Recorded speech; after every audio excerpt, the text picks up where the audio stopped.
Hello friends, good afternoon.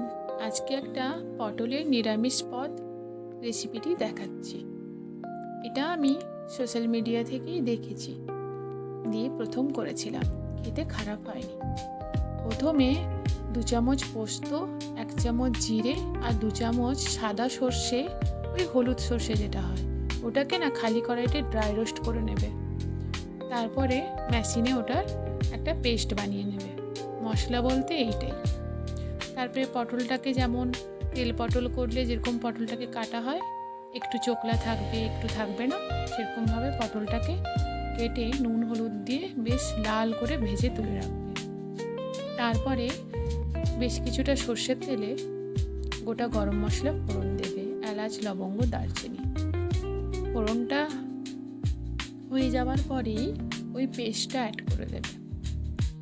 ওই যে পোস্ত আর সর্ষে আর একটু জিরে ড্রাই রোস্ট করে কিছুটা জল দিয়ে যে পেস্টটা বানিয়ে নিয়েছিলাম, ওই পেস্টটা এবারে নুন হলুদ দিয়ে মশলাটাকে কষাবে।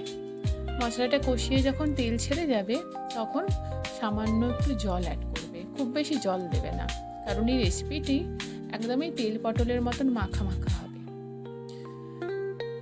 জলটা বেশ ভালো করে ফুটে গেলে তারপরে ভেজে রাখা পটলটা অ্যাড করে দেবে। তারপরে ঢাকা দিয়ে যতক্ষণ না পটলটা সেদ্ধ হচ্ছে ততক্ষণ ওয়েট করবে। পটলটা সেদ্ধ হয়ে গেলে উপর থেকে ধনেপাতা কুচি ছড়িয়ে দেবে, ব্যাস তারপরেই নামিয়ে নেবে। গরম গরম ভাতের সঙ্গে ভালোই লাগে খেতে। আর নিরামিষ দিনেই পদটা করে দেখতে পারো। আমি প্রথমবারই করলাম আর প্রথমবারই খেলাম, খারাপ হয়নি, জানো, ভালোই হয়েছিল।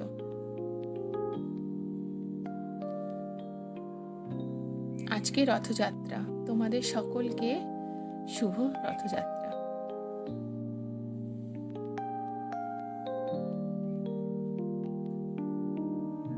তোমরা একবার বানিয়ে খেয়ে দেখো তোমাদের কেমন লাগে, তারপরে তোমরা কখনো কমেন্ট করে বলো। আমাকে খুব একটা খারাপ লাগেনি, ভালোই লেগেছে। চলো রেসিপিটা তোমরা দেখতে থাকো। বাই।